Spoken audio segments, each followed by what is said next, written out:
So I'm here on the beautiful Sandy Creek where Lauren and I did an investigation on our family property, which is 133 years old. So join us as we take you through our findings.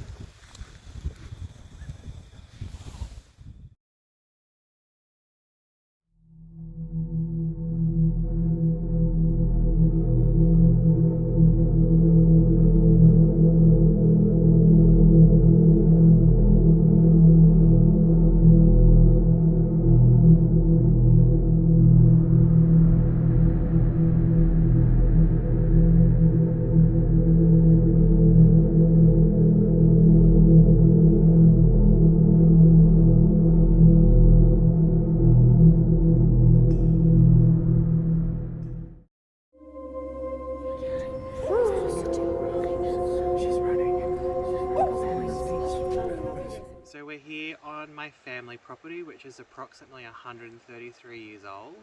I've been researching the property for the last decade, and I've brought Lauren out here just to see what she can feel and if she can pick up anything from what I've researched, and yeah, we match it up. We just had a really cool experience as we were trying to take some photos under the moon, and every time we tried to take a photo, Ben would appear blurry, and it was mostly surrounding his face. And the last time we tried, his glasses actually fogged up and we thought it was the cold, but when we had a closer look at the photo, there was actually a distinct blur that you could see, and there was definitely a male presence that I picked up, and so did Ben. There were many other people hanging around, but he was definitely standing the closest and wanted to be part of our photo. So I just wanted to share that with you.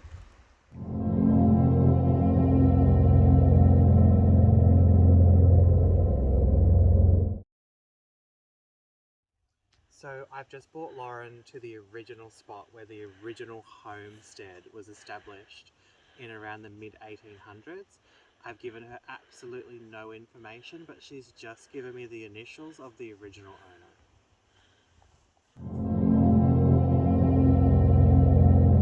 As we were walking down what was the original driveway, I could definitely feel a lot of energy coming along. It was definitely felt like a main thoroughfare for people coming through to the estate. And as we approached, I heard the initials JT and saw a man standing behind me at this gate. And Ben confirmed that the original owner was Joseph Tripp, which was really cool for that validation. And there is a lot going on this homestead, and there's a lady that's hanging out by the creek for us to go and have a chat to her.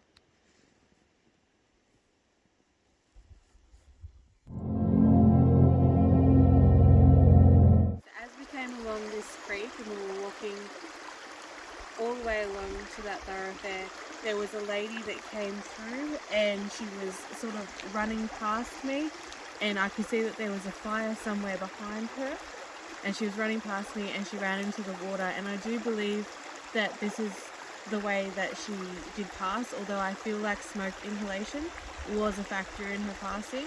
But it's interesting because there definitely appears to have been a fire up there at where the main original homestead was, and it's really interesting to see those two things. And the way that she was dressed suggests to me that she was actually working on that homestead, that she wasn't actually a household member. And it was very strong imagery, and I wanted to share it with you all.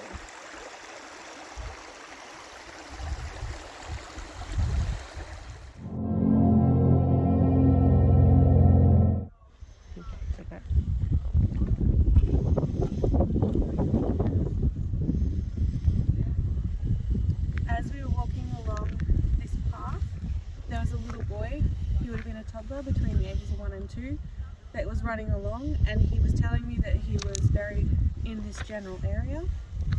And I do feel like he was an illegitimate child, and that wouldn't have been necessarily registered anywhere, but this is where he's telling me he is. So the original property, from what I can find from historic records, was around 1,000 acres. So that's massive.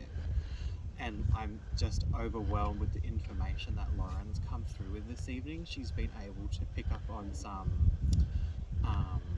myths and homestead stories that have been passed down. So apparently the original homestead did burn down.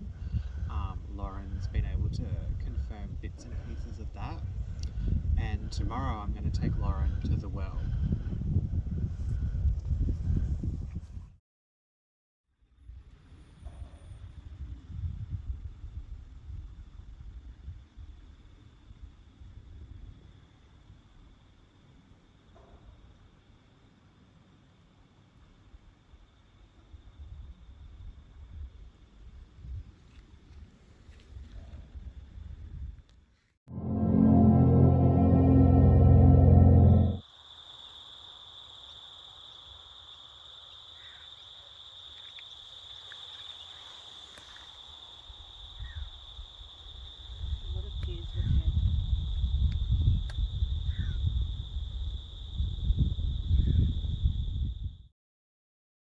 So we're here at the original well. You can see some of the original infrastructure and pump.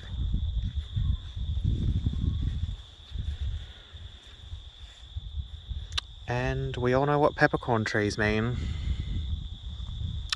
To hide the smell. Here we are at the original well from the original homestead that was here. We have come down here today to have a little bit of a feel and see what might be going on here. As I approached it, could definitely feel there were a lot of tears shed at this well, that some things went down here that probably weren't very pleasant. I can definitely feel 4 children. 3 would be close to being newborn and would have been suffering from ailments, stillborn, that kind of thing. And there's a little girl named Sarah. She would have been about 7 to 8, and it looks like there was an accident and she fell into the well tragically, and obviously she didn't make it. She was the first one that I felt here. Her presence is quite strong, and the word boarder came up when I was connecting with her energy, so she was potentially, you know, one of the household staff's children or a child that was boarding with the family at the time of her accident.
So after an evening of walking Lauren around the original homestead without any information, she come through with some great stuff.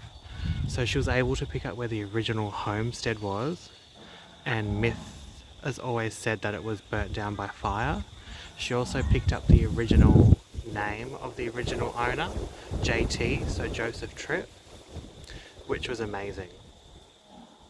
She was able to pick up on different names throughout the property as well, and where different buildings were through time, and I confirmed that with her last night through some newspaper articles, which she was blown away by, which is great. And just to talk about my own personal experience here, so I live here for 25 years, and when we first originally moved here, I would always see animals before we even had animals. So I was seeing pigs and cows in spirit form and going, hey Dad, what's happening here? And in a 133-year-old property, you'd always hear noises in the house, floorboards creaking, but most of all that stuck with me was the doors. When you try and open a door and you feel the pull on the other side and then nobody's there. In conclusion, I have a strong bond with this property and this land, so it was great to bring Lauren out here to see what she could feel. She has visited before, but it was great to focus and channel on an investigation just to see what we could both feel, and predominantly Lauren to be able to pick up exact locations and names has just blown me away completely.